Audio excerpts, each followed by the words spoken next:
Hello everyone, स्वागत है आप सभी का द नॉलेज क्लासरूम के यूट्यूब चैनल पर। आज की इस वीडियो में हम बात करने लग रहे हैं एक जिले के बारे में जिसका नाम क्या है, गुरुग्राम।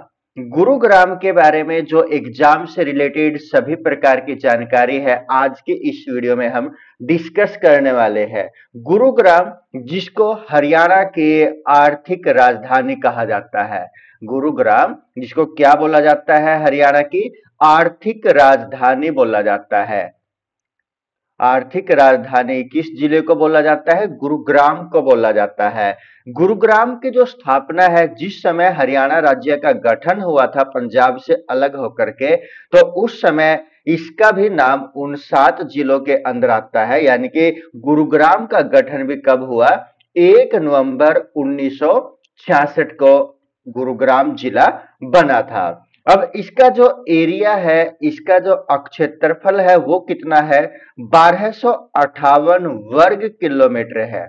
1258 वर्ग किलोमीटर इसका एरिया है। और यदि हम इसकी जनसंख्या के बारे में बात करें, गुरुग्राम की जो जनसंख्या है वो कितनी है? गुरुग्राम की जनसंख्या 15,14,085, यानी कि 15,14,085 इसकी जनसंख्या है। और जो इसकी साक्षरता दर है, साक्षरता दर हरियाणा के अंदर सबसे ज्यादा है, जो कि कितनी है? 84.04% है। यानी कि ये हम बात करने लग रहे हैं जो 2011 की जनगणना हुई थी उसके अनुसार हरियाणा की आर्थिक राजधानी किसको बोला जाता है? गुरुग्राम को बोला जाता है। जिसका गठन कब हुआ? 1 नवंबर 1966 को हुआ। और इसका एरिया कितना, इसका क्षेत्रफल कितना है गुरुग्राम का? गुरुग्राम का क्षेत्रफल है 1258 वर्ग किलोमीटर। और इस गुरुग्राम के अंदर 2011 की जनगणना के अनुसार जो इसकी जनसंख्या है वो कितनी है? 15,14,085। और इसकी जो लिटरेसी रेट है यानी कि साक्षरता दर है वो कितनी है? लगभग 84% इसकी साक्षरता दर है 2011 की जनगणना के अनुसार, जो कि हरियाणा के अंदर क्या है? सबसे ज्यादा है। अब जो ये गुरुग्राम है, गुरुग्राम का जो सबसे प्राचीन नाम था वो भी क्या था? गुरुग्राम था। लेकिन बाद में इसका नाम बदल करके क्या रख दिया गया था? गुड़गांव रख दिया गया था। लेकिन बाद में क्या हुआ? इसका नाम दोबारा फिर क्या कर दिया गया? गुरुग्राम कर दिया गया। और वर्तमान में गुड़गांव का नाम क्या है? गुरुग्राम ही है। गुरुग्राम जो ये नाम रखा गया है, किसके नाम पर रखा गया है? गुरु द्रोणाचार्य के नाम पर रखा गया है। किसके नाम पर? गुरु द्रोणाचार्य के नाम पर ये नाम रखा गया है। क्या नाम? गुरुग्राम। उसके बाद जो ये गुरुग्राम है, गुरुग्राम के जो अन्य उपनाम है वो कौन कौन से है? गुरुग्राम के जो उपनाम है वो कौन कौन से है, उनके बारे में यदि हम बात करें, गुरुग्राम को क्या बोला जाता है? गुरुग्राम को बोला जाता है, जो इसके अन्य नामों में हम जानकारी लेना चाहे, इसको बोला जाता है आईटी हब। आईटी हब किस जिले को बोला जाता है? गुरुग्राम को। यानी कि इंफॉर्मेशन टेक्नोलॉजी का जो हब है वो कहां पर है? हरियाणा के अंदर सबसे ज्यादा गुरुग्राम के अंदर है। इसी को बोला जाता है मेडी सिटी। इसको क्या बोला जाता है? Medi city. इसी जिले को बोला जाता है। कौन से जिले को? गुरुग्राम को बोला जाता है। मनोरंजन का हब, मनोरंजन का हब किसको बोला जाता है? मनोरंजन का हब गुरुग्राम को बोला जाता है। यहां पर लगभग सभी कंपनियों के कॉल सेंटर भी है और इसी कारण से इसको क्या भी बोला जाता है? कॉल सेंटर का हब भी बोला जाता है। कॉल सेंटर का हब भी इसको बोला जाता है। इसी गुरुग्राम को बोला जाता है सोलर सिटी।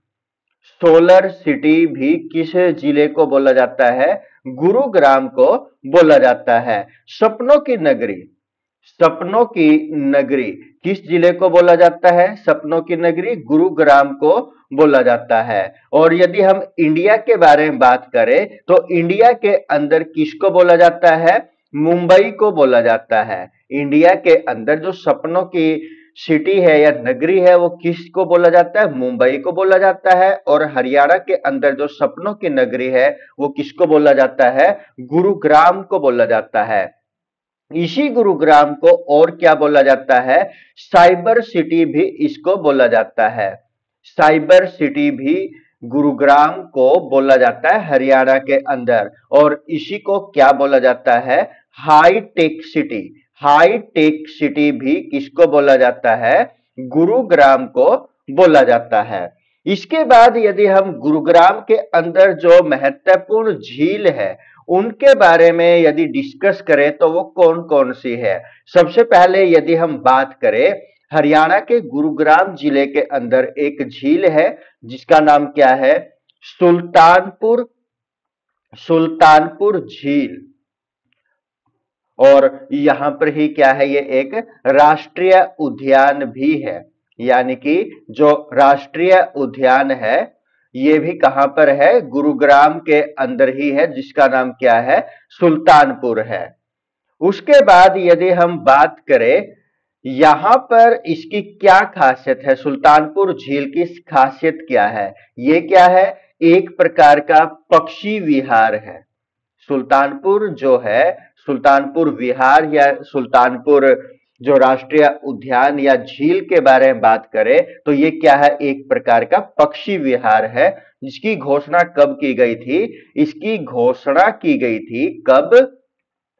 1971 के अंदर। 1971 में इसकी घोषणा की गई थी। और इसकी जो खोज है, इसकी खोज है वो किसके द्वारा की गई थी?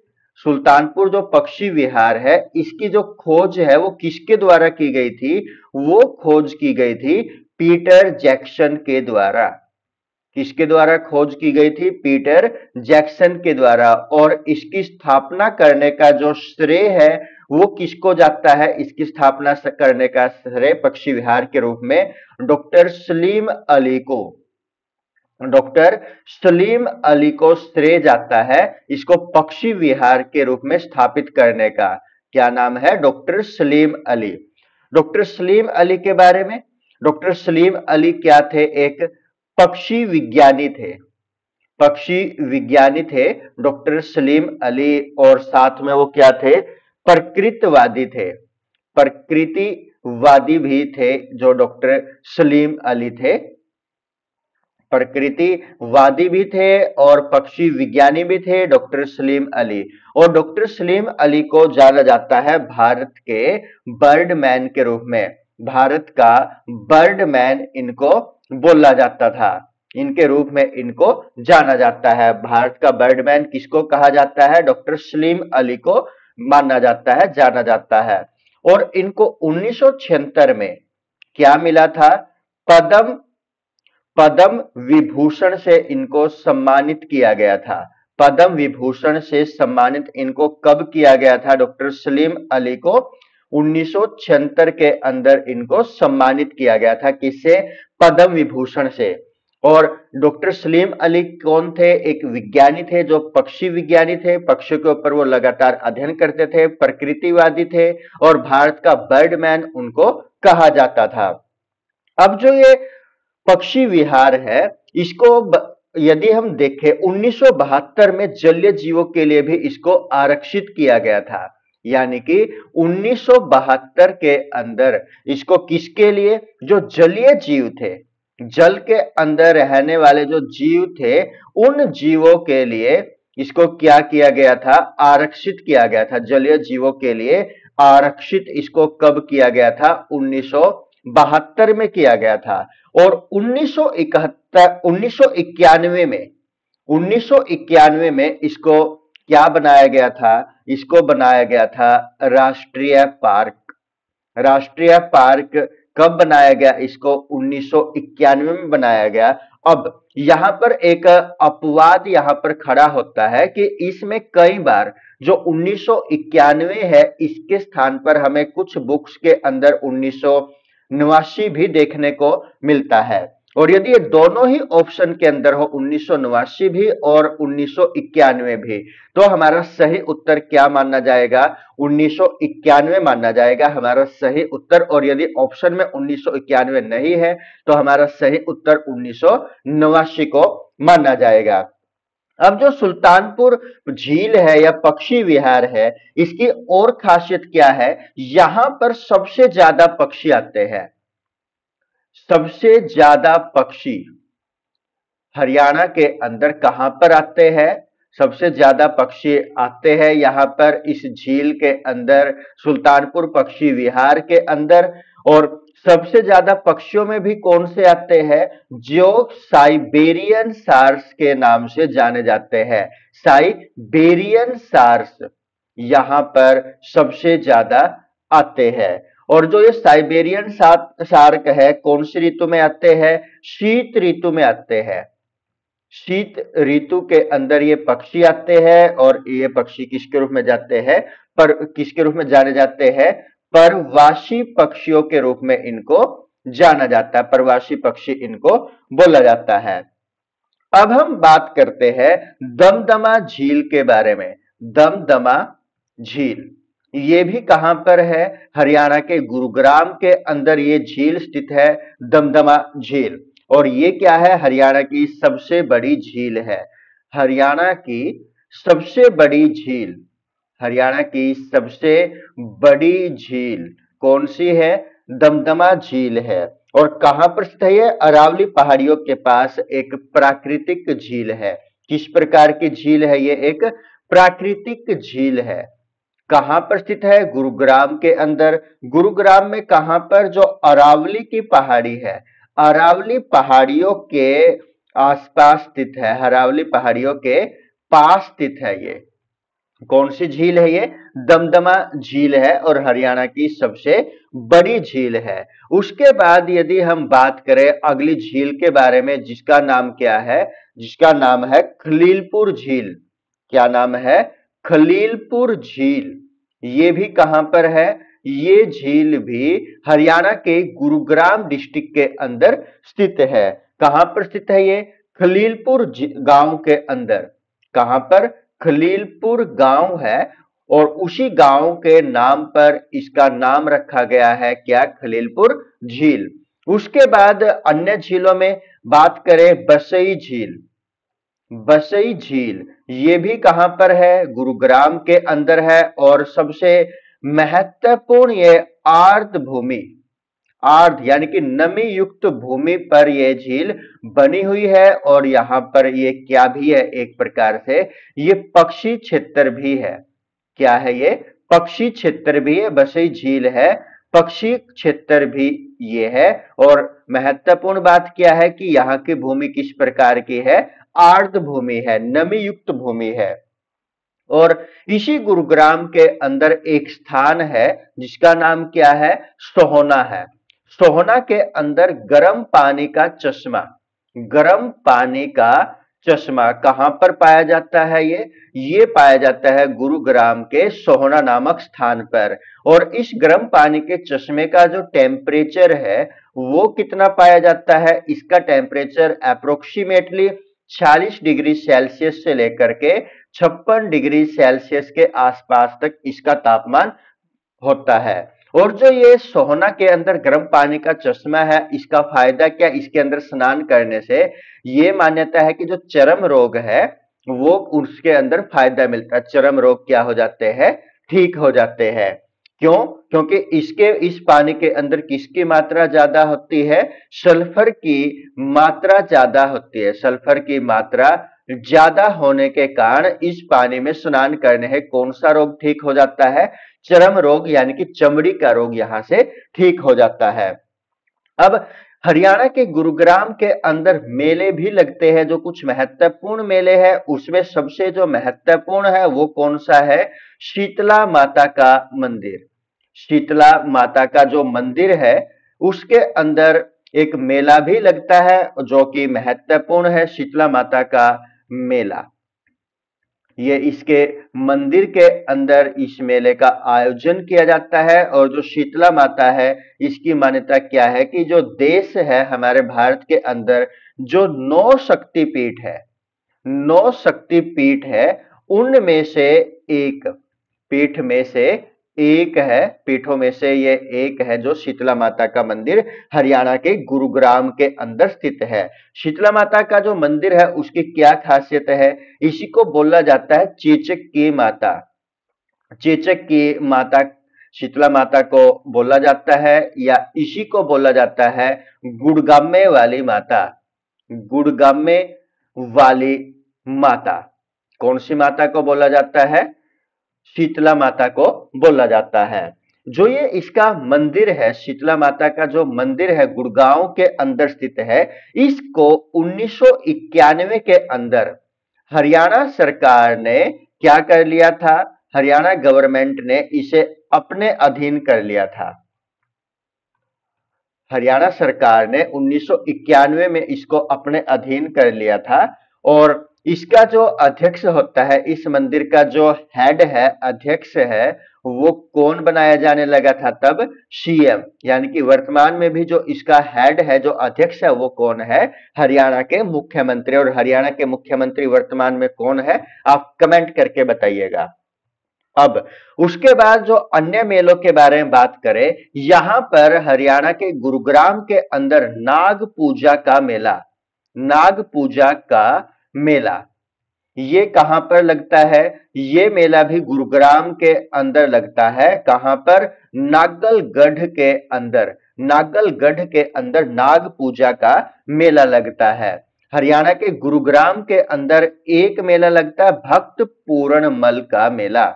भक्त पूर्णमल का मेला ये कहां पर लगता है? ये भी एक गांव है, कासण गांव। कासण गांव के अंदर ये मेला लगता है, जिसका नाम क्या है? भक्त पूर्णमल का मेला। और यहां पर गुरुग्राम के अंदर एक बूढ़ी तीज का मेला, बूढ़ी तीज का मेला, ये कहां पर लगता है? गुरुग्राम के अंदर। गुरुग्राम में एक स्थान है जिसका नाम क्या है? अल दुर्का। अल दुर्का नामक स्थान पर ये मेले का आयोजन किया जाता है। और जो ये मेला है, ये मुख्यतः किसके द्वारा आयोजित किया जाता है? जो मुस्लिम समुदाय है। बूढ़ी तीज का जो मेला है, ये किसके द्वारा आयोजित किया जाता है? मुस्लिम समाज के द्वारा इसका आयोजन किया जाता है। उसके बाद यहां पर बुद्धो माता का मेला। कौन सी माता का? बुद्धो माता का मेला। बुद्धो माता का मेला, इसका भी आयोजन किया जाता है। कहां पर?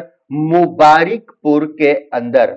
मुबारिकपुर के अंदर, मुबारिकपुर नामक स्थान पर बुद्धो माता का मेले का आयोजन किया जाता है। कौन से महीने में किया जाता है? मार्च के महीने में। मार्च में इस मेले का आयोजन किया जाता है। और एक और महत्वपूर्ण मेला है जो कि हरियाणा के अलग अलग स्थानों पर भी लगता है, लेकिन गुरुग्राम का एक स्थान है जहां का जो गुग्गा नवमी का जो मेला है वो महत्वपूर्ण है। और वो कहां पर लगता है? गुग्गा नवमी का जो मेला है वो कहां पर लगता है? इस्लामपुर के अंदर लगता है। इस्लामपुर के अंदर गुग्गा नवमी का मेला लगता है। बुद्धो माता का मेला कहां पर लगता है? मुबारिकपुर। मार्च के महीने में इसका आयोजन किया जाता है। और बूढ़ी तीज का मेला ये कहां पर लगता है? अल दुर्का में लगता है, गुरुग्राम के अंदर। और इसको कौन आयोजित करते हैं? मुस्लिम समाज के लोग इसको आयोजित करते हैं। अब थोड़ी सी यदि हम बात करें गुरुग्राम के अंदर जो उद्योग धंधे हैं उनके बारे में। गुरुग्राम के अंदर जो उद्योग धंधे हैं, यहां पर Maruti Suzuki, Maruti Suzuki, Maruti Suzuki जिसका जो सबसे प्रथम कारखाना है, प्रथम उत्पादन कारखाना, प्रथम उत्पादन कारखाना किसका? मारुति सुजुकी का। वो कहां पर लगाया गया था? हरियाणा के अंदर, गुरुग्राम के अंदर इसको लगाया गया था। प्रथम मारुति सुजुकी का जो उत्पादन कारखाना था वो कहां पर लगाया गया था? गुरुग्राम के अंदर, जो कि एक महत्वपूर्ण उद्योगों की श्रेणी में आता है। उसके बाद IBM कंपनी, ये भी कहां पर है? गुरुग्राम के अंदर है। उसके बाद रणबैक्सी, रणबैक्सी जो लेबोरेटरीज है वो भी कहां पर है? गुरुग्राम डिस्ट्रिक्ट के अंदर स्थित है। और उसके बाद TCS, यानी कि जो जिसको हम किसके नाम से जानते हैं? टाटा कंसल्टेंसी सर्विस के नाम से जिसको जाना जाता है, टाटा कंसल्टेंसी सर्विस के नाम से, यानी कि TCS को जाना जाता है, ये भी है। और इसके अलावा हरियाणा के गुरुग्राम के अंदर और भी महत्वपूर्ण उद्योग धंधे हैं, जिसके बारे में आप भी जानते होंगे, आप कमेंट कीजिएगा। और उसके बाद हरियाणा के बारे में और भी जाने तो इसके बारे में अन्य के अंदर हम क्या जानेंगे? इस गुरुग्राम के बारे में, हरियाणा का दूसरा बड़ा शहर है, हरियाणा का जो सेकंड नंबर का दूसरा बड़ा शहर हरियाणा का कौन सा है? गुरुग्राम है। और हरियाणा का औद्योगिक और वित्तीय केंद्र है। हरियाणा का जो औद्योगिक, यानी कि जहां पर लगभग सभी प्रकार के जो उद्योग धंधे हैं वो स्थापित है। और क्या है? इसी को हम वित्तीय केंद्र भी बोलते हैं। वित्तीय केंद्र भी कौन है? गुरुग्राम ही है। और अब यदि बात करें प्रति व्यक्ति आय में, प्रति व्यक्ति आय में, भारत में तीसरे स्थान पर, भारत में कौन से स्थान पर है ये? प्रति व्यक्ति आय में भारत में तीसरे स्थान पर है, थर्ड स्थान पर है ये पूरे भारत के अंदर। और यदि हम बात करें पहले स्थान पर कौन है? चंडीगढ़ है। और सेकंड नंबर पर इंडिया के अंदर कौन है? मुंबई है। पहले स्थान पर प्रति व्यक्ति आय में कौन सा है? चंडीगढ़। दूसरे नंबर पर मुंबई। और तीसरे में हरियाणा का कौन सा जिला है? गुरुग्राम है।